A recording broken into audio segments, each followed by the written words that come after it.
he, he, ha, ha, hu, he, ha, hu, he, ho, he, ha, hu. These are not breathing exercises. Pavlo Arie is reading his new play. The playwright says reading out loud makes language more vivid and characters more convincing.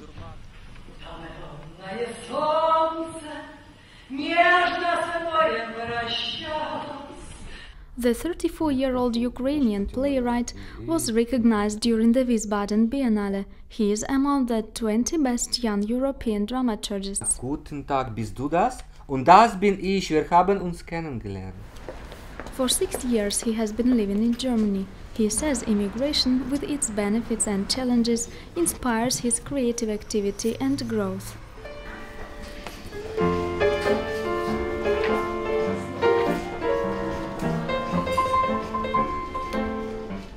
Home away from home, Pavlo found himself as a multifaceted artist both in Ukraine and Germany.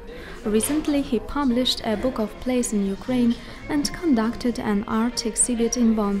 Pavlo is satisfied with one foot in each country. I am a different person. I look at the world from a different perspective.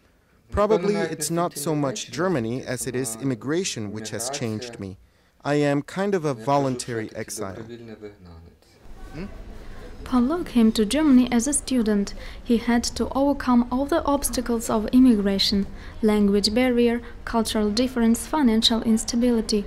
When he was a cook's assistant in a restaurant, Pavlo couldn't explain to his friends in Ukraine why he was still in Germany. What could I tell about myself? That I was washing dishes somewhere? They told me, "Hey dude, are you crazy? Come on, we have a cool job for you, come back." And I always replied, "No, first I will prove I am not worthless here, and then come back."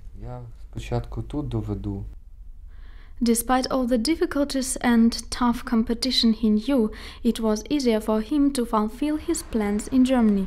He works in the very heart of Cologne at the Museum Columba, built on the ruins of a Roman church. Cant alleluia, Signor. Cant alleluia, Signor. Pavlo is inspired by a combination of modern and traditional art that characterizes the German art space. In Cologne, a lively and intense cultural life is open to innovations and experiments.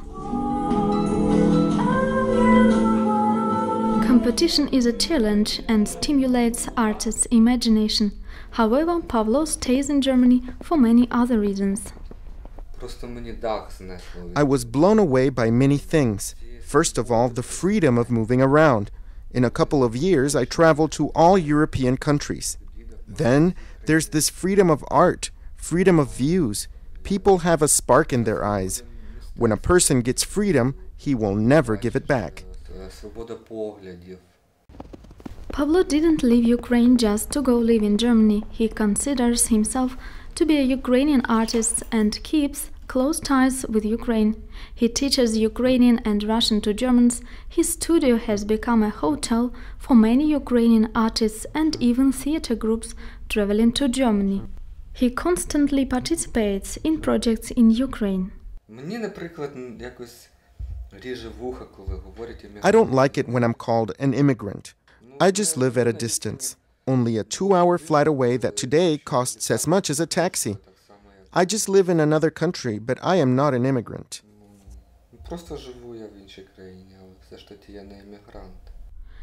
A geographical distance is easy to overcome, but there is still distance between cultural spaces. In Ukraine, art is mostly based on initiatives of inspired enthusiasts. In Germany, it is a well-organized and systematically supported business. Pavlo dreams about combining these two approaches in Ukrainian theater, one that is open to experiments and innovations.